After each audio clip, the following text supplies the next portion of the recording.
This lecture is about finite word length effects in DSP systems.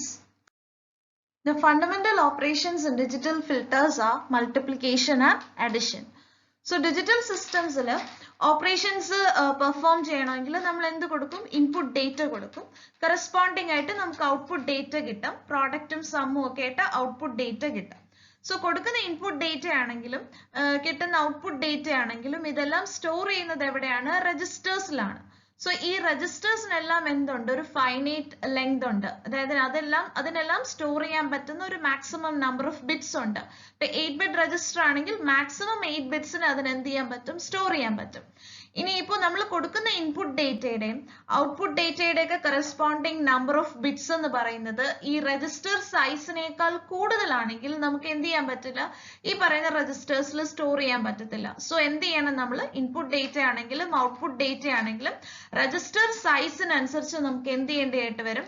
അത്രയും number of bits ആക്കി മാറ്റേണ്ടതായിട്ട് വരും. ഒന്നുകിൽ അത്രയും നമ്പർ ഓഫ് ബിറ്റ്സ് അല്ലെ അതിനേക്കാൾ കുറവായിരിക്കണം, എങ്കിൽ മാത്രമേ എന്ത് ചെയ്യാൻ പറ്റുള്ളൂ? ഈ പറയുന്ന രജിസ്റ്റേഴ്സിൽ നമുക്ക് ഇവരെ സ്റ്റോർ ചെയ്യാൻ പറ്റുള്ളൂ. അപ്പോൾ നമ്മൾ എന്ത് ചെയ്യും? ഇൻപുട്ട് ഡേറ്റേനെയും ഔട്ട്പുട്ട് ഡേറ്റേനെയൊക്കെ ക്വാണ്ടൈസ് ചെയ്ത് അപ്രോക്സിമേറ്റ് ചെയ്യും. അതിനായിട്ട് റൗണ്ടിങ് യൂസ് ചെയ്യാം, അല്ലെങ്കിൽ ട്രങ്കേഷൻ യൂസ് ചെയ്യാം. So in digital computation the input and output data are quantized by rounding or truncation to convert them to a finite word size. ഇങ്ങനെ നമ്മൾ quantise ചെയ്ത് approximate ചെയ്യുമ്പോൾ കറസ്പോണ്ടിങ് ആയിട്ട് ഔട്ട്പുട്ടിൽ എന്ത് വരും? എറേഴ്സ് അല്ലെങ്കിൽ നോയ്സ് വരും, അല്ലെങ്കിൽ ഔട്ട്പുട്ടിൽ ഓസിലേഷൻസ് വരും. ഓസിലേഷൻസിനെ നമ്മൾ ലിമിറ്റ് സൈക്കിൾസ് എന്നും പറയും. സോ ഈ പറഞ്ഞത് കണക്ക് ഇൻപുട്ട് ഡേറ്റേനെയും ഔട്ട്പുട്ട് ഡേറ്റേനെയും ഒക്കെ രജിസ്റ്റർ ലെങ്തിനനുസരിച്ച് അല്ലെങ്കിൽ രജിസ്റ്റർ സൈസിനനുസരിച്ച് ഫൈനൈറ്റ് ലെങ്തിലോട്ട് കൊണ്ടുവരികയും അത് കാരണം വരുന്ന എഫക്ട്സിനെയുമാണ്, ഔട്ട്പുട്ടിൽ വരുന്ന എറേഴ്സ് അല്ലെങ്കിൽ എഫക്ട്സിനെയാണ് നമ്മൾ എന്ത് പേര് പറയുന്നത്? ഫൈനൈറ്റ് വേർഡ് ലെങ്ത് എഫക്ട്സ് എന്ന് പറയുന്നത്. Some of the finite word length effects in digital filters are errors due to quantization of input data. നമ്മൾ കൊടുക്കുന്ന ഇൻപുട്ട് ഡേറ്റേനെയും രജിസ്റ്റർ ലെങ്തിനനുസരിച്ച് ക്വാണ്ടൈസ് ചെയ്യേണ്ടതായിട്ട് വരും. സോ കറസ്പോണ്ടിങ് ആയിട്ട് ഔട്ട്പുട്ടിൽ എറർ വരാം. Errors due to quantization of filter coefficients. Filter കോഎഫിഷ്യൻസിന്റെ ലെങ്തും രജിസ്റ്റർ ലെങ്തിനേക്കാൾ കൂടുതലാണ്. കൂടുതൽ നമ്പർ ഓഫ് ബിറ്റ്സ് വരികയാണെങ്കിൽ അതിനെ നമുക്ക് ക്വാണ്ടൈസ് ചെയ്യേണ്ടതായിട്ട് വരും. സോ അതിനും കറസ്പോണ്ടിങ് ആയിട്ട് എറേഴ്സ് വരും. Then errors due to rounding the product in multiplications. Operations carry out ചെയ്യുമ്പോൾ പ്രോഡക്റ്റ് ഒരു പക്ഷേ രജിസ്റ്റർ ലെങ്തിനേക്കാൾ കൂടുതലാണെങ്കിൽ അതിനെ റൗണ്ട് ചെയ്യേണ്ടതായിട്ട് വരും. സോ അപ്പൊ എറേഴ്സ് വരും. പിന്നെ limit cycles due to product quantization and overflow in additions. Product quantization കാരണം ഔട്ട്പുട്ടിൽ ഓസിലേഷൻസ് വരാം, അതിനാണ് ലിമിറ്റ് സൈക്കിൾസ് എന്ന് പറയുന്നത്. പിന്നെ ആഡ് ചെയ്ത് കഴിയുമ്പോൾ കിട്ടുന്ന സം എന്ത് ചെയ്യാം? ഓവർഫ്ലോ ചെയ്യാം, അതായത് രജിസ്റ്റർ ലെങ്തിനേക്കാൾ കൂടുതൽ വരാം. അതിനാണ് എന്ത് പറയാ? Overflow in addition. സോ ഇതെല്ലാം എന്തിന് എക്സാമ്പിൾ ആണ്? ഡിജിറ്റൽ ഫിൽട്ടേഴ്സിൽ യൂഷ്വലി വരുന്ന ഫൈനൈറ്റ് വേർഡ് ലെങ്ത് എഫക്ട്സിന് എക്സാമ്പിൾ ആണ്. Representation of numbers. Finite word length effects explain ചെയ്യുന്നതിന് മുമ്പായിട്ട് നമുക്ക് റെപ്രസെന്റേഷൻ ഓഫ് നമ്പേഴ്സ് നോക്കാം. ടു ടൈപ്സ് ആണ്: ഫിക്സഡ് പോയിന്റ് റെപ്രസെന്റേഷനും ഫ്ലോട്ടിംഗ് പോയിന്റ് റെപ്രസെന്റേഷനും. ഫിക്സഡ് പോയിന്റ് റെപ്രസെന്റേഷനിലാണെങ്കിൽ ഇന്റിജർ പാർട്ടിനും ഫ്രാക്ഷൻ പാർട്ടിനുമായിട്ട് അലോട്ട് ചെയ്തിരിക്കുന്ന ബിറ്റ്സ് എന്താണ്? ഫിക്സഡ് ആണ്. The bits allotted for integer part and fraction part of the numbers are fixed. ഇവിടെ നമ്മൾ ഫിക്സഡ് പോയിന്റ് അരിത്തമെറ്റിക്കിലാണെങ്കിൽ ഈ ബൈനറി പോയിന്റിന്റെ റൈറ്റിൽ റെപ്രസെന്റ് ചെയ്യുന്നത് ഫ്രാക്ഷണൽ പാർട്ടും ലെഫ്റ്റിൽ റെപ്രസെന്റ് ചെയ്യുന്നത് എന്താണ്? ഇന്റിജർ പാർട്ടും ആണ്. ഇത് ഫ്രാക്ഷണൽ പാർട്ടാണ്, ഇതെന്താണ്? ഇന്റിജർ പാർട്ടാണ്. അപ്പൊ ഇവിടെ ഒരു ബൈനറി നമ്പർ കൊടുത്തിട്ടുണ്ട് 01.1100. അതിന്റെ കറസ്പോണ്ടിങ് ഡെസിമൽ വാല്യൂ എന്താണ്? 1.75. സോ ഇത് ഏതാണ്? ഇന്റിജർ പാർട്ട്, ഇത് ഫ്രാക്ഷണൽ പാർട്ടാണ്. സോ ഇത് കണ്ടുപിടിക്കുന്നത് എങ്ങനെയാണ്? ഇവിടെ 2^0, 2^1. So 0 into 2^1 plus 1 into 2^0 plus 1 into 2^-1 plus 1 into 2^-2 plus 0 into 2^-3 plus 0 into 2^-4. So corresponding ആയിട്ട് വാല്യൂ നമുക്ക് എന്ത് കിട്ടും? 1.75 എന്ന് കിട്ടും. In fixed point arithmetic, the negative numbers are represented by three forms: sign magnitude form, 1's complement form and 2's complement form. So negative numbers നമുക്ക് ഈ മൂന്ന് രീതിയിൽ റെപ്രസെന്റ് ചെയ്യാം. First, sign magnitude form. In sign magnitude form, the MSB is set to 1 to represent the negative sign. So negative sign ആയിട്ട് negative number ആണെങ്കിൽ MSB നമ്മൾ എന്താക്കുന്നു? 1 ആയിട്ട് set ചെയ്യുന്നു. If MSB is 0, it is a positive number. If MSB is 1, it is a negative number. For example, ഇവിടെ നോക്കിയാൽ 01.11000 എന്നാണെങ്കിൽ MSB നമ്മൾ എപ്പോഴും എന്തിനെ ഇൻഡിക്കേറ്റ് ചെയ്യാനായിട്ട് എടുക്കുന്നു? ഈ ഫോമിൽ സൈനെ ഇൻഡിക്കേറ്റ് ചെയ്യാൻ എടുക്കുന്നു. സോ ഇവിടെ MSB എന്ന് പറയുന്നത് 0 ആണ്. അപ്പൊ അതെന്തായി? പോസിറ്റീവ് നമ്പർ ആയി. ബാക്കി എത്രയും ബിറ്റ്സ് വെച്ചിട്ട് നമ്മൾ വാല്യൂ കണ്ടുപിടിക്കുക. അപ്പൊ നമുക്ക് എന്ത് കിട്ടും? 1.75 കിട്ടും. So plus 1.75. ഇനി ഇവിടെ ആണെങ്കിൽ MSB എന്താണ്? 1 ആണ്. സോ അത് സൈന് വേണ്ടിയിട്ടാണ്. സോ MSB 1 ആയതുകൊണ്ട് ഇത് എന്താണ്? നെഗറ്റീവ് നമ്പർ ആണ്. സോ മൈനസ് ബാക്കി എത്രയും വെച്ചിട്ട് വാല്യൂ കണ്ടുപിടിക്കുമ്പോൾ 1.75. So minus 1.75. So negative number ആണെങ്കിൽ MSB എന്താക്കി സെറ്റ് ചെയ്യുന്നു? 1 ആക്കി സെറ്റ് ചെയ്യുന്നു. One's complement form. Here the positive number is represented same as that in sign magnitude form. So positive number വ്യത്യാസമൊന്നുമില്ല, sign magnitude form കണക്ക് തന്നെയാണ്. Negative number ആണെങ്കിൽ corresponding positive number എടുത്തിട്ട് അതിന്റെ എല്ലാ ബിറ്റ്സിനെയും എങ്ങനെ റെപ്രസെന്റ് ചെയ്യും? കോംപ്ലിമെന്റ് ചെയ്തിട്ടായിരിക്കും റെപ്രസെന്റ് ചെയ്യുക. ഇപ്പം ഫോർ എക്സാമ്പിൾ ഡെസിമൽ നമ്പർ -0.875. -0.875 നമുക്ക് റെപ്രസെന്റ് ചെയ്യണമെങ്കിൽ ആദ്യം 0.875യുടെ കറസ്പോണ്ടിങ് എന്തെടുത്തു? ബൈനറി റെപ്രസെന്റേഷൻ എഴുതി. എന്നിട്ട് അതിന്റെ എല്ലാ ബിറ്റ്സിനെയും എന്ത് ചെയ്യുന്നു? കോംപ്ലിമെന്റ് ചെയ്തിട്ടായിരിക്കും റെപ്രസെന്റ് ചെയ്യുക. നെഗറ്റീവ് നമ്പർ ആയതുകൊണ്ട് 0 എന്താകുന്നു? 1 ആവുന്നു. വൺസ് എല്ലാം എന്താവുന്നു? സീറോസ് ആയിട്ട് റെപ്രസെന്റ് ചെയ്യുന്നു. Next 2's complement form. 2's complement ഫോമിലും പോസിറ്റീവ് നമ്പേഴ്സിനെ എങ്ങനെ തന്നെ റെപ്രസെന്റ് ചെയ്യും? സൈൻ മാഗ്നിറ്റ്യൂഡ് ഫോമിൽ ഉള്ളതുപോലെ തന്നെ റെപ്രസെന്റ് ചെയ്യും. ഇനി നെഗറ്റീവ് നമ്പേഴ്സ് ആണെങ്കിൽ വൺസ് കോംപ്ലിമെന്റ് ചെയ്തതുപോലെ പോസിറ്റീവ് നമ്പറിന്റെ എല്ലാ ബിറ്റ്സിനെയും എന്ത് ചെയ്യും? കോംപ്ലിമെന്റ് ചെയ്യുകയും ചെയ്യും. അതിന്റെ കൂട്ടത്തിൽ ഒരു കാര്യം കൂടെ ചെയ്യും. LSBയിൽ ആരെ കൂടെ ആഡ് ചെയ്യും? ഒരു 1നെ ആഡ് ചെയ്യുകയും കൂടെ ചെയ്യും. സോ പോസിറ്റീവ് നമ്പറിന്റെ എല്ലാ ബിറ്റ്സിനെയും എന്ത് ചെയ്യുന്നു? കോംപ്ലിമെന്റ് ചെയ്യുന്നു. എന്നിട്ട് LSBയിൽ എന്തും കൂടെ ആഡ് ചെയ്യുന്നു? 1ഉം കൂടെ ആഡ് ചെയ്യും. ഇവിടെ 2's complement ഫോമിൽ. ഇവിടെ 0.875 ആയിരുന്നു നേരത്തെ നമ്മൾ എടുത്ത എക്സാമ്പിൾ. സോ അതിന്റെ എന്ത് ചെയ്യുന്നു? കറസ്പോണ്ടിങ് ബൈനറി റെപ്രസെന്റേഷൻ എഴുതി. എന്നിട്ട് അതിന്റെ കോംപ്ലിമെന്റ് എടുത്തു. ദാറ്റ് മീൻസ് സീറോസ് എല്ലാം വൺസ് ആയി, വൺസ് എല്ലാം എന്തായി? സീറോസ് ആയി. എന്നിട്ട് LSBയിൽ ഇവിടെ എന്തും കൂടെ ആഡ് ചെയ്തു? 1ഉം കൂടെ ആഡ് ചെയ്തു. അപ്പൊ നമുക്ക് കിട്ടിയ വാല്യൂ ഇത്. സോ ഇതെന്ന് പറയുന്നത് ഇപ്പൊ ആരാണ്? -0.875ന്റെ 2's complement representation ആണ് ഈ കൊടുത്തിരിക്കുന്നത്. Find the sign magnitude 1's complement, 2's complement for the given numbers -7/8 plus 7/8. Plus 7/8 എന്ന് പറയുമ്പോൾ പോസിറ്റീവ് നമ്പർ. പോസിറ്റീവ് നമ്പറിൽ 3 ഫോംസിലും സെയിം റെപ്രസെന്റേഷൻ ആയിരിക്കും. പ്ലസ് 7/8 എന്ന് പറഞ്ഞാൽ 0.875. സോ 0.875ന്റെ കറസ്പോണ്ടിങ് ബൈനറി റെപ്രസെന്റേഷൻ എന്താണ്? 0.111 പറഞ്ഞ് കിട്ടും നമുക്ക് ബൈനറി റെപ്രസെന്റേഷൻ. സൈൻ മാഗ്നിറ്റ്യൂഡ് ഫോമിൽ അത് എന്ത് തന്നെയാണ്? 0.111 തന്നെയാണ്. ഇവിടെ 0 ആണ് MSB. സോ പോസിറ്റീവ് നമ്പർ ആണ്. 0.111ന്റെ കറസ്പോണ്ടിങ് ഡെസിമൽ വാല്യൂ എടുത്താൽ നമുക്ക് 0.875 കിട്ടും. വൺസ് കോംപ്ലിമെന്റ് ആണെങ്കിലും 2's complement ആണെങ്കിലും പോസിറ്റീവ് നമ്പർ ആയതുകൊണ്ട് എന്താണ്? സെയിം റെപ്രസെന്റേഷൻ ആണ്.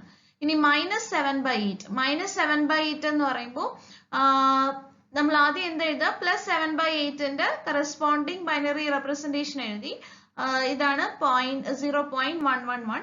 സൈൻ മാഗ്നിറ്റ്യൂഡ് ഫോം ആകുമ്പോഴത്തേക്ക് MSB എന്താകും? MSB 1 ആയിട്ട് റെപ്രസെന്റ് ചെയ്യും. നെഗറ്റീവ് നമ്പർ ആണെന്ന് ഇൻഡിക്കേറ്റ് ചെയ്യാൻ MSB 1 ആയിട്ട് ഇൻഡിക്കേറ്റ് ചെയ്യും.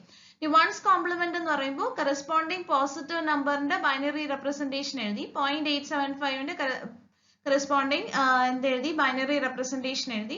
അതിന്റെ എന്തെടുക്കും? കോംപ്ലിമെന്റ് എടുക്കും. സോ 0 1 ആയി. വൺസ് എല്ലാം എന്തായി? 0 ആയി.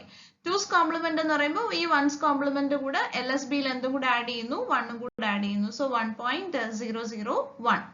സോ പോസിറ്റീവ് നമ്പറിൽ എന്തില്ല? പോസിറ്റീവ് നമ്പറിൽ ചേഞ്ച് ഒന്നുമില്ല. 3 ഫോംസും എന്തായിരിക്കും? സെയിം റെപ്രസെന്റേഷൻ ആയിരിക്കും. Addition of 2 fixed point numbers. Here the 2 numbers are added bit by bit starting from right with carry being added to the next bit. For example 0.5 plus 0.125. 0.5 ന്റെ corresponding binary representation 0.100 plus 0.125 ന്റെ corresponding binary representation 0.001. ഇവിടെ എല്ലാം MSB 0 ആണ്. കാര്യം രണ്ട് positive numbers ആണ്. ഇനി bit by bit റൈറ്റിന്ന് add ചെയ്ത് പോവാം. ക്യാരി ഉണ്ടെങ്കിൽ അത് നെക്സ്റ്റ് ബിറ്റിലോട്ട് പോവാം. സോ റൈറ്റിന്ന് ആഡ് ചെയ്ത് പോകുമ്പോൾ 0 + 1 1, 0 + 0 0, 1 + 0 1, 0 + 0 0. സോ കറസ്പോണ്ടിങ് വാല്യൂ എടുക്കുമ്പോൾ 0 എന്ന് പറയുമ്പോഴത്തേക്ക് എന്താണ്? പോസിറ്റീവ് നമ്പർ ആണ്. 0.101ന്റെ കറസ്പോണ്ടിങ് ഡെസിമൽ വാല്യൂ എടുത്താൽ നമുക്ക് 0.625 കിട്ടും. സോ വാല്യൂ എന്ത് കിട്ടി? 0.6 + 0.625. When two numbers of b bits are added and the sum cannot be represented by b bits, an overflow is said to occur. പക്ഷെ ചില സമയത്ത് നമുക്ക് ഫിക്സഡ് പോയിന്റിൽ അഡിഷൻ ചെയ്യുമ്പോൾ ഓവർഫ്ലോ വരാം. അതിനുള്ളൊരു എക്സാമ്പിൾ ആണ് ഇവിടെ കൊടുത്തിരിക്കുന്നത്. 0.5 പ്ലസ് 0.625. 0.5ന്റെ കറസ്പോണ്ടിങ് 0.100. 0.625ന്റെ കറസ്പോണ്ടിങ് എന്താണ്? 0.101. ഇവിടെ നമ്മൾ ബിറ്റ് ബൈ ബിറ്റ് ആഡ് ചെയ്യുമ്പോൾ ശരിക്കും കിട്ടേണ്ട ആൻസർ എന്താണ്? 0.5 പ്ലസ് 0.625 ആഡ് ചെയ്യുമ്പോൾ നമുക്ക് 1.125 ആണ് ആൻസർ ആയിട്ട് കിട്ടാൻ. ഇനി ഇവിടെ നമ്മൾ ആഡ് ചെയ്ത് വരുമ്പോൾ 0 പ്ലസ് 1 1, 0 പ്ലസ് 0 0, 1 പ്ലസ് 1 എന്താണ്? 10 ആണ്. 0 ഇവിടെ ഉണ്ട്. സോ 1 എന്ത് ചെയ്തു? 1 ഇവിടോട്ട് പോകുമ്പോൾ 1.001. അപ്പൊ ഇവിടെ സൈൻ ബിറ്റിലോട്ട് ആര് വന്നു? 1 വന്നു. സോ ഇപ്പൊ ഇതിപ്പോ സൈൻ ബിറ്റ് ആയിട്ട് ആക്ട് ചെയ്യും. ബാക്കി ഇത്രയാണ് നമ്മൾ വാല്യൂ എടുക്കുക. അപ്പൊ 1 എന്ന് പറയുമ്പോൾ 1ന് കറസ്പോണ്ടിങ് ആയിട്ട് മൈനസ് സൈൻ, പിന്നെ 0.001ന്റെ കറസ്പോണ്ടിങ് ഡെസിമൽ ആയി എടുക്കുക. 0.001ന്റെ കറസ്പോണ്ടിങ് ഡെസിമൽ എന്ന് പറയുന്നത് 0.125 ആണ്. സോ അപ്പൊ എന്ത് കിട്ടി? -0.125 എന്ന് പറഞ്ഞ് കിട്ടും സൈൻ മാഗ്നിറ്റ്യൂഡ് ഫോമിൽ. ശരിക്കും കിട്ടേണ്ടിയിരുന്ന ആൻസർ എന്താണ്? 1.125 ആണ്. പക്ഷെ നമുക്ക് ഇവിടെ കിട്ടിയ ആൻസർ എന്താണ്? സൈൻ മാഗ്നിറ്റ്യൂഡ് ഫോമിൽ -0.125 ആണ്. അതായത് ഇവിടെ എന്ത് ചെയ്തു? ആഡ് ചെയ്തപ്പോഴത്തേക്ക് ഓവർഫ്ലോ നടന്നു. ഓവർഫ്ലോ നടന്നിട്ട് എങ്ങോട്ട് പോയി? സൈൻ ബിറ്റിലോട്ട് പോയി. സോ ഇവിടെ എന്ത് വന്നു? ഇവിടെ ഇപ്പൊ എറർ വരുന്നു. സോ എന്ത് കാരണം? ഓവർഫ്ലോ കാരണം എറർ വരുന്നു. Multiplication in fixed point. Multiplication കേസിൽ സൈൻ കമ്പോണൻസിനെയും മാഗ്നിറ്റ്യൂഡ് കമ്പോണൻസിനെയും സൈൻ കമ്പോണന്റിനെ മാഗ്നിറ്റ്യൂഡ് കമ്പോണൻസിനെയും സെപ്പറേറ്റ് ചെയ്യും. എന്നിട്ട് magnitude of the numbers, magnitudes രണ്ടും കൂടെ നമ്മൾ എന്ത് ചെയ്യും? മൾട്ടിപ്ലൈ ചെയ്യും. എന്നിട്ട് അതിന്റെ പ്രോഡക്റ്റിന്റെ സൈൻ എന്താണോ ആ സൈൻ എടുത്ത് നമ്മൾ എന്ത് ചെയ്യും? റിസൾട്ടിലോട്ട് അപ്ലൈ ചെയ്യും. ഇനി മൾട്ടിപ്ലിക്കന്റിന് ബി ബിറ്റ്സ് ആണ്, മൾട്ടിപ്ലയറിനും ബി ബിറ്റ്സ് ആണെങ്കിൽ product may contain 2b bits. ഈ ബി ബിറ്റ്സ് എന്ന് പറയുമ്പോൾ അതിൽ കുറച്ച് ബിറ്റ്സ് ഇന്റിജർ പാർട്ടിനായിട്ടായിരിക്കും, കുറച്ച് ബിറ്റ്സ് എന്ന് പറയുന്നത് ഫ്രാക്ഷൻ പാർട്ടിനായിരിക്കും. സോ ബിനെ നമുക്ക് എങ്ങനെ റെപ്രസെന്റ് ചെയ്യാം? BI പ്ലസ് BF എന്ന് റെപ്രസെന്റ് ചെയ്യാം. BI എന്ന് പറയുന്നത് ഇന്റിജർ പാർട്ടിന്റെ ബിറ്റ്സും BF എന്ന് പറയുന്നത് number of bits for fraction പാർട്ടിന് വേണ്ടിയിട്ടുള്ള ബിറ്റ്സും. അപ്പോൾ നമുക്ക് പ്രോഡക്റ്റ് മേ കണ്ടെയ്ൻ എന്ന് എന്ത് പറയാൻ പറ്റും? 2b bits അല്ലേ? അപ്പൊ 2 into BI പ്ലസ് BF അല്ലെ, അതായത് 2BI പ്ലസ് 2BF bits. ഇനി ഇവിടുത്തെ കേസിലാണെങ്കിൽ രണ്ട് ഫ്രാക്ഷൻ മൾട്ടിപ്ലൈ ചെയ്യുമ്പോൾ കിട്ടുന്ന റിസൾട്ടും എന്ത് തന്നെ ആയിരിക്കും? ഫ്രാക്ഷൻ തന്നെ ആയിരിക്കും. അതുകൊണ്ട് ഇവിടെ എന്ത് ഉണ്ടാവില്ല? ഓവർഫ്ലോ ഉണ്ടാവില്ല. ഒരു എക്സാമ്പിൾ കൂടി ഇവിടെ കൊടുത്തിട്ടുണ്ട്. Floating point representation. Floating point റെപ്രസെന്റേഷനിൽ ഫ്ലോട്ടിംഗ് നമ്പറിന് ഒരു മാൻഡിസ പാർട്ടും ഉണ്ട്, എക്സ്പോണന്റ് പാർട്ടും ഉണ്ട്. മാൻഡിസ റെപ്രസെന്റ് ചെയ്യുന്നത് ബൈനറി ഫ്രാക്ഷൻ നമ്പറിനെയും, എക്സ്പോണന്റ് എന്ന് പറയുന്നത് ഒരു പോസിറ്റീവ് അല്ലെങ്കിൽ നെഗറ്റീവ് ബൈനറി ഇന്റിജർ ആയിരിക്കും. ഇപ്പൊ ഇവിടെ ഫോർ എക്സാമ്പിൾ ഫ്ലോട്ടിംഗ് പോയിന്റ് നമ്പറിനെ നമ്മൾ എങ്ങനെ റെപ്രസെന്റ് ചെയ്യും? NF is equal to M, ഒരു മാൻഡിസ പാർട്ട് ഉണ്ട്, into 2 raised to E. E എന്ന് പറയുന്നതാണ് എക്സ്പോണന്റ് പാർട്ട്, M എന്ന് പറയുന്നത് മാൻഡിസ പാർട്ട്. എക്സാമ്പിൾ ആയിട്ട് എടുക്കുകയാണെങ്കിൽ 4.5ന് എങ്ങനെ റെപ്രസെന്റ് ചെയ്യും? ഇപ്പം 2 raised to എക്സ്പോണന്റ് പാർട്ട് 3 ആണ്. 2 raised to 3 ആണെങ്കിൽ 4.5 divided by 2 raised to 3 ചെയ്യുമ്പോൾ നമുക്ക് 0.5625 കിട്ടും. സോ 0.5625 എന്ന് പറയുന്നത് മാൻഡിസ പാർട്ടും 3 എന്ന് പറയുന്നത് ഇവിടുത്തെ എന്താണ്? എക്സ്പോണന്റ് പാർട്ടും ആണ്. ഇനി ഇവിടെ നമ്മൾ യൂഷ്വലി മാൻഡിസ പാർട്ടിന്റെ വാല്യൂ എന്ന് പറയുന്നത് 0.5നും 1നും ബിറ്റ്വീൻ 0.5 to 1 ആണ് നമ്മൾ മാൻഡിസ പാർട്ടായിട്ട് എടുക്കുക. 0.5 to 1 ആണ് മാൻഡിസ പാർട്ടായിട്ട് എടുക്കുക. സോ 0.5 to 1 കിട്ടാനായിട്ട് അതിനനുസരിച്ചിട്ടുള്ള എക്സ്പോണന്റ് വാല്യൂ വേണം ചൂസ് ചെയ്യാൻ. ഇപ്പൊ ഇവിടെ അടുത്ത നെക്സ്റ്റ് വാല്യൂ 1.5. 1.5ന്റെ കേസിലാണെങ്കിൽ 2 raised to 1. So 1.5 divided by 2 ചെയ്യുമ്പോൾ നമുക്ക് എന്ത് കിട്ടും? 0.75 കിട്ടും. സോ 0.75 ആണ് ഇവിടെ മാൻഡിസ പാർട്ട്, 1 ആണ് ഇവിടെ എന്താണ്? Exponent part. സോ ഇവിടെ ആണെങ്കിൽ 0.5625ന്റെ കറസ്പോണ്ടിങ് ബൈനറി റെപ്രസെന്റേഷൻ ഉണ്ട്. 2 raised to 3 എന്ന് പറയുമ്പോൾ എക്സ്പോണന്റ് പാർട്ടിന്റെ കറസ്പോണ്ടിങ് എന്തുണ്ട്? ബൈനറി റെപ്രസെന്റേഷൻ ഉണ്ട്. സോ ഫ്ലോട്ടിംഗ് പോയിന്റ് ഒരു മാൻഡിസ പാർട്ടും ഉണ്ട്, എന്തുകൊണ്ട്? എക്സ്പോണന്റ് പാർട്ടും ഉണ്ട്. ഇനി ഇവിടെ നമ്മൾ കൊടുക്കുന്ന എക്സ്പോണന്റ് പാർട്ടിന്റെ വാല്യൂ മാറുന്നതിനനുസരിച്ച് ഇവിടുത്തെ എന്ത് മാറും? മാൻഡിസ പാർട്ട് മാറും. സോ അതുകൊണ്ടാണ് ഇതിന് എന്ത് പറയാം? ഫ്ലോട്ടിംഗ് പോയിന്റ് റെപ്രസെന്റേഷൻ എന്ന് പറയുന്നത്. Multiplication and floating point arithmetic. Floating point arithmetic മൾട്ടിപ്ലിക്കേഷന്റെ കേസിൽ ഇപ്പോൾ എക്സാമ്പിൾ ആയിട്ട് രണ്ട് നമ്പേഴ്സ് എടുക്കാം, f1 f2. f1 എന്ന് പറയുന്നത് 2 raised to c1 into m1 and f2 എന്ന് പറയുന്നത് 2 raised to c2 into m2. ഇവിടെ m1 m2 ആണ് രണ്ടിന്റെയും മാൻഡസ പാർട്സും, c1 c2 എന്ന് പറയുന്നത് രണ്ടിന്റെയും എക്സ്പോണൻസും ആണ്. എങ്കിൽ ഇതിന്റെ പ്രോഡക്റ്റ് f3 എന്ന് പറയുന്നത് f1 into f2 ആണ്, അതായത് m1 into m2 into 2 raised to c1 plus c2. അതായത് രണ്ട് ഫ്ലോട്ടിംഗ് പോയിന്റ് നമ്പേഴ്സ് മൾട്ടിപ്ലൈ ചെയ്യുമ്പോൾ മാൻഡസ പാർട്ട് m1 ഉം m2 മാൻഡസാസ് എന്ത് ചെയ്യുന്നു, മൾട്ടിപ്ലൈ ചെയ്യുന്നു. ഇനി എക്സ്പോണന്റ് പാർട്സ് എന്ത് ചെയ്യുന്നു, ആഡ് ചെയ്യുന്നു. c1 plus c2 ഇവിടെ എന്താണ്, m1 into m2. So the mandas are multiplied using fixed point arithmetic and exponents are added. ഇനി പിന്നെ മൾട്ടിപ്ലൈ ചെയ്യുമ്പോൾ m1 into m2 എന്ന് പറയുന്നത് ഏത് റേഞ്ചിലായിരിക്കണം, 0.25 to 1 ആയിരിക്കണം. കാര്യം മാൻഡസയുടെ റേഞ്ച് എന്താണ്, 0.5 to 1 ആണ് മാൻഡസയുടെ റേഞ്ച്, 0.5 to 1. അപ്പം m1 into m2 എന്ന് പറയുമ്പോൾ 0.5 into 0.5, 0.5 into 0.5 എന്ന് പറയുമ്പോൾ 0.25. So the product m1 into m2 must be in the range of 0.25 into 1. 0.25 to 1. To correct this problem, the exponent c1 plus c2 must be altered. അപ്പം ഇനി അഥവാ നമുക്ക് ഈ range കിട്ടുന്നില്ല എങ്കിൽ 0.25 to 1 കിട്ടുന്നില്ല എങ്കിൽ അതിനനുസരിച്ച് എന്ത് മാറ്റണം, അത് ആ രീതിയിൽ കിട്ടാൻ വേണ്ടിയിട്ട് c1 plus c2ന്റെ വാല്യൂയിൽ എന്ത് വരുത്തണം, ചേഞ്ച് വരുത്തണം. So രണ്ട് നമ്പേഴ്സ് കൺസിഡർ ചെയ്യാം, 1.5 ഉം 1.25 ഉം. 1.5ന്റെ കറസ്പോണ്ടിങ് ഫ്ലോട്ടിംഗ് പോയിന്റ് റെപ്രസെന്റേഷനും 1.25ന്റെ കറസ്പോണ്ടിങ് ഫ്ലോട്ടിംഗ് പോയിന്റ് റെപ്രസെന്റേഷനും എഴുതി. ഇവിടെ 2 raised to 1 ആണ് എടുത്തത്. സോ അതെടുക്കുമ്പോൾ നമുക്ക് 1.5/2 ചെയ്യുമ്പോൾ 0.75 കിട്ടും. സോ 1ന്റെ കറസ്പോണ്ടിങ് ബൈനറി റെപ്രസെന്റേഷൻ ആണ് എന്ത്, 001. 0.75ന്റെ 0.1100 എന്ന് റെപ്രസെന്റ് ചെയ്തു.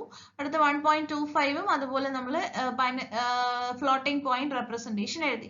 ഇനി ഇത് രണ്ടും കൂടെ മൾട്ടിപ്ലൈ ചെയ്യുമ്പോൾ എന്ത് ചെയ്യും, മാൻഡസ പാർട്ട് തമ്മിൽ മൾട്ടിപ്ലൈ ചെയ്യും. സോ ഈ രണ്ട് വാല്യൂസും തമ്മിൽ എന്ത് ചെയ്യുന്നു, മൾട്ടിപ്ലൈ ചെയ്യുന്നു. സോ ആൻസർ എന്ത് കിട്ടുന്നു, 0.01111 എന്ന് പറഞ്ഞ ആൻസർ കിട്ടി. ഇനി അടുത്ത എന്താ പറഞ്ഞത്, എക്സ്പോണന്റ് പാർട്ട് രണ്ടും തമ്മിൽ ആഡ് ചെയ്യുക. സോ 001ഉം 001ഉം കൂടെ ആഡ് ചെയ്യുമ്പോൾ നമുക്ക് എന്ത് കിട്ടും, 010 എന്ന് കിട്ടും. സോ എക്സ്പോണന്റ് പാർട്സ് ആഡ് ചെയ്യും, മാൻഡസ പാർട്ട് എന്ത് ചെയ്യും, മൾട്ടിപ്ലൈ ചെയ്യും. പിന്നെ മാൻഡസ പാർട്ട് മൾട്ടിപ്ലൈ ചെയ്യുമ്പോൾ ശ്രദ്ധിക്കാനുള്ളത് എന്താണ്, റേഞ്ച് എന്തായിരിക്കണം, 0.25നും 1നും ബിറ്റ്വീൻ ആയിട്ടായിരിക്കണം ആ പ്രോഡക്റ്റ് കിട്ടാനുള്ളത്.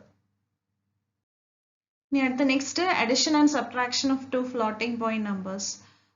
ഫിക്സഡ് പോയിന്റ് നമ്പേഴ്സിന്റെ അഡിഷൻ ആൻഡ് സബ്ട്രാക്ഷനേക്കാൾ കുറച്ചുകൂടി ഡിഫിക്കൽട്ട് ആണ് ഫ്ലോട്ടിംഗ് പോയിന്റ് നമ്പേഴ്സിന്റെ അഡിഷൻ ആൻഡ് സബ്ട്രാക്ഷൻ എന്ന് പറയുന്നത്. ഇതിനായിട്ട് ആദ്യം നമുക്ക് രണ്ട് നമ്പേഴ്സിന്റെയും എക്സ്പോണന്റ് സെയിം ആക്കണം. അതായത് സ്മോളർ നമ്പറിന്റെ എക്സ്പോണന്റ് ലാർജർ നമ്പറിന്റെ എക്സ്പോണന്റ് ആയിട്ട് മാച്ച് ചെയ്യണം. സോ രണ്ടിന്റെയും എക്സ്പോണന്റ് എന്ന് പറയുന്നത് എന്താക്കണം, സെയിം ആക്കണം. അത് ലാർജർ നമ്പറിന്റെ എക്സ്പോണന്റ് ആണ് എടുക്കുക. എന്നിട്ട് വേണം മാൻഡസാസ് തമ്മിൽ ആഡ് ചെയ്യാനും സബ്ട്രാക്ട് ചെയ്യാനും. അതുപോലെ തന്നെ ശ്രദ്ധിക്കാനുള്ളത്, മാൻഡസയുടെ റേഞ്ച് എന്ന് പറയുന്നത് എന്തായിരിക്കും വേണം, 0.5 to 1 ആവുക വേണം. ഇപ്പൊ സപ്പോസ് നമുക്ക് 3ഉം 0.125ഉം ആഡ് ചെയ്യണമെന്ന് വിചാരിക്കുക. അപ്പൊ 3യുടെ ബൈനറി ഫ്ലോട്ടിംഗ് പോയിന്റ് റെപ്രസെന്റേഷൻ ഇവിടെ എഴുതി. എങ്ങനെ എഴുതി, 2 raised to 010 into 0.110000. അടുത്ത 0.125ന്റെ ഒരു ഫ്ലോട്ടിംഗ് പോയിന്റ് റെപ്രസെന്റേഷൻ എഴുതി. ഇവിടെ നോക്കിയാൽ കാണാം രണ്ടിന്റെയും എക്സ്പോണൻസ് എന്താണ്, ഡിഫറെന്റ് ആണ്. സോ രണ്ടിന്റെയും എക്സ്പോണൻസ് എന്താക്കണം, സെയിം ആക്കണം. സെയിം ആക്കുക മീൻസ് ലാർജർ നമ്പറിന്റെ എക്സ്പോണന്റ് എന്താണോ അതാക്കി മാറ്റണം. സോ ലാർജർ നമ്പറിന്റെ എക്സ്പോണന്റ് എന്താണ്, 010. അപ്പൊ 2 raised to 010. അപ്പൊ ഇവിടെ എക്സ്പോണന്റ് മാറുമ്പോൾ കറസ്പോണ്ടിങ് ആയിട്ട് ആരും മാറും, മാൻഡസ പാർട്ട് മാറും. So 0.125 by 2 raised to 2. So 0.125 by 4 ചെയ്യുക. അപ്പൊ കറസ്പോണ്ടിങ് എന്താണ് വാല്യൂ കിട്ടുന്നത്, ആ വാല്യൂയുടെ ബൈനറി റെപ്രസെന്റേഷൻ ആണ് ഇവിടെ എഴുതിയിരിക്കുന്നത്. ഇനി എന്ത് ചെയ്യുക, ഇപ്പൊ രണ്ടിന്റെയും എന്ത് സെയിം ആയിട്ടുണ്ട്, എക്സ്പോണന്റ് പാർട്ട് രണ്ടിന്റെയും സെയിം ആയിട്ടുണ്ട്. ഇനി എന്ത് ചെയ്താൽ മതി, സം ചെയ്യുമ്പോൾ എന്ത് ചെയ്താൽ മതി, exponent part same. So 2 raised to 010 എന്ന് തന്നെ എഴുതാം. എന്നിട്ട് ഈ രണ്ട് വാല്യൂസും തമ്മിൽ എന്ത് ചെയ്യണം, ആഡ് ചെയ്യണം. അതായത് 0.11000യും ഇനി ആരെയും ആഡ് ചെയ്യണം, 0.000100യും തമ്മിൽ ആഡ് ചെയ്യുക. അപ്പൊ നമുക്ക് എന്ത് കിട്ടും, 0.110010 എന്ന് പറഞ്ഞ് കിട്ടി. ഫിക്സഡ് പോയിന്റ് അരിത്തമെറ്റിക്കിന്റെ ഫ്ലോട്ടിംഗ് പോയിന്റ് അരിത്തമെറ്റിക്കിന്റെ കമ്പാരിസൺ ആണ് ഈ ടേബിളിൽ കൊടുത്തിരിക്കുന്നത്. Next, methods of quantization. The common methods of quantization are truncation and rounding. So register length എന്താണോ ആ രജിസ്റ്റർ ലെങ്തിലോട്ട് നമുക്ക് കൊണ്ടുവരണമെന്ന് പറഞ്ഞു. അഥവാ നമ്മളുടെ ഇൻപുട്ട് ഡേറ്റയും ഔട്ട്പുട്ട് ഡേറ്റയും രജിസ്റ്റർ ലെങ്തിനേക്കാൾ കൂടുതലാണ്, അതിന്റെ നമ്പർ ഓഫ് ബിറ്റ്സ് എന്ന് പറഞ്ഞാൽ രജിസ്റ്റർ ലെങ്തിനേക്കാൾ കൂടുതലാണെങ്കിൽ നമുക്ക് എന്ത് ചെയ്യണം, അപ്രോക്സിമേറ്റ് ചെയ്യണം അല്ലെങ്കിൽ ക്വാണ്ടൈസ് ചെയ്യണം. അതിനായിട്ട് രണ്ട് മെത്തേഡ്സ് ആണ് യൂസ് ചെയ്യുക, ട്രങ്കേഷനും റൗണ്ടിങ്ങും. ട്രങ്കേഷൻ എന്ന് പറഞ്ഞാൽ നമ്മൾ ലീസ്റ്റ് സിഗ്നിഫിക്കൻറ്റ് ബിറ്റ് ആയിട്ട് എന്താണോ എടുക്കുന്നത് അതിനേക്കാൾ ലെസ് സിഗ്നിഫിക്കൻറ്റ് ആയിട്ടുള്ള ബിറ്റ്സിനെ എല്ലാം എന്ത് ചെയ്യുന്നു, ഡിസ്കാർഡ് ചെയ്യുന്നു. Truncation is A process of discarding all bits less significant than the LSB that is retained. ഇപ്പോൾ ഫോർ എക്സാമ്പിൾ നമുക്ക് ഇവിടെ ഒരു വാല്യൂ തന്നിട്ടുണ്ട് 0.00110011. ഇതിപ്പം എത്ര ബിറ്റ്സ് ഉണ്ട്, 1 2 3 4 5 6 7 8 ബിറ്റ്സ്. 8 ബിറ്റ്സ് ആണ് വാല്യൂവിനുള്ളത്, മറ്റേത് ഏതാണ്, സൈൻ ബിറ്റ്. സോ ഇനി ഈ 8 ബിറ്റ്സിന് മാഗ്നിറ്റ്യൂഡിന് നമുക്ക് 8 ബിറ്റ്സിനെ എന്താക്കി മാറ്റണം എന്ന് വിചാരിക്കുക, 4 ബിറ്റ്സ് ആക്കി മാറ്റണം. സോ 4 ബിറ്റ്സ് ആക്കി മാറ്റുക മീൻസ് 4 ബിറ്റ്സ് കൺസിഡർ ചെയ്യുക, 0011. സോ ഇവിടുത്തെ ഈ വാല്യൂ ആണ് ഇവിടുത്തെ LSB എന്ന് പറയുന്നത്. സോ അതിനേക്കാളും ലീസ്റ്റ് സിഗ്നിഫിക്കന്റ് ആയിട്ടുള്ളവരെല്ലാം എന്ത് ചെയ്യുന്നു, ഡിസ്കാർഡ് ചെയ്യുന്നു. ആ 4 ബിറ്റ്സ് മാത്രം റീറ്റെയിൻ ചെയ്തിട്ട് ബാക്കിയെല്ലാം എന്ത് ചെയ്യാണ്, ഡിസ്കാർഡ് ചെയ്യുന്നു. സോ അതാണ് എന്തെന്ന് പറയുന്നത് ട്രങ്കേഷൻ. സോ ട്രങ്കേഷനിൽ എന്താ ചെയ്യുന്നത്, ഏതാണോ നമ്മൾ LSB ആയിട്ട് എടുക്കാൻ പോകുന്നത് ആ LSB കഴിഞ്ഞിട്ട് വരുന്ന ലെസ് സിഗ്നിഫിക്കന്റ് ആയിട്ടുള്ള എല്ലാ ബിറ്റ്സിനെയും എന്ത് ചെയ്യുന്നു, ഡിസ്കാർഡ് ചെയ്യുന്നു. ഇപ്പൊ 8 ബിറ്റ്സിനെ 4 ബിറ്റ്സ് ആക്കണമെങ്കിൽ ആ 4 ബിറ്റ്സ് മാത്രം എടുക്കുന്നു, ബാക്കി ഉള്ള ബിറ്റ്സിനെ എല്ലാം എന്ത് ചെയ്ത് കളഞ്ഞു, ഡിസ്കാർഡ് ചെയ്യുന്നു. ഇപ്പൊ ഇവിടുത്തെ കേസിൽ എന്താണ്, ഇവിടെയും 8 ബിറ്റ്സ് ഉണ്ട്. ആ 8 ബിറ്റ്സിനെ 4 ബിറ്റ്സ് ആക്കണമെങ്കിൽ ആദ്യത്തെ ആ 4 ബിറ്റ്സ് മാത്രം എടുത്തു, 0 1 0 0 മാത്രം എടുത്തു, ബാക്കിയുള്ള ബിറ്റ്സ് എല്ലാം എന്ത് ചെയ്തു, ഡിസ്കാർഡ് ചെയ്തു. ഇവിടെ 0 1 ഇത് സൈൻ ബിറ്റിന് കൊടുത്തിരിക്കുന്നത്. നെക്സ്റ്റ് റൗണ്ടിങ് ആണ്. റൗണ്ടിങ്ങിൽ എന്ത് ചെയ്യുന്ന വെച്ചാൽ നമ്മൾ നേരത്തെ ചെയ്ത എന്താണ്, LSB ആയിട്ട് ഏതാണോ റീറ്റെയിൻ ചെയ്യുന്നത്, ട്രങ്കേഷന്റെ കേസിൽ LSB ആയിട്ട് ആരെയാണോ റീറ്റെയിൻ ചെയ്യുന്നത് ആ LSB കഴിഞ്ഞിട്ടുള്ള ബിറ്റ്സിനെ എല്ലാം എന്ത് ചെയ്ത് കളഞ്ഞു, ഡിസ്കാർഡ് ചെയ്തു. റൗണ്ടിങ്ങിന്റെ കേസിൽ അങ്ങനല്ല, LSB കഴിഞ്ഞിട്ട് വരുന്ന നെക്സ്റ്റ് ബിറ്റിനെ എന്ത് ചെയ്യും, LSB ആയിട്ട് ആഡ് ചെയ്യും. LSB കഴിഞ്ഞിട്ട് വരുന്ന നെക്സ്റ്റ് ബിറ്റിനെ LSB ആയിട്ട് ആഡ് ചെയ്യും. ഇപ്പൊ ഇവിടുത്തെ കേസിലാണെങ്കിൽ അപ്വേർഡ് റൗണ്ടിങ് ആണെന്ന് വിചാരിക്കും, 0.11010. ഇതിനെ നമുക്ക് 3 ബിറ്റ്സ് ആയിട്ട് റൗണ്ട് ചെയ്യണം. 3 ബിറ്റ്സ് ആയിട്ട് റൗണ്ട് ചെയ്യാന്ന് പറയുമ്പോൾ 110 മാത്രം എടുക്കുന്നു, അതായത് 3 ബിറ്റ്സ്. ഇതാണ് 0 ആണ് LSB ആയിട്ട് വരിക.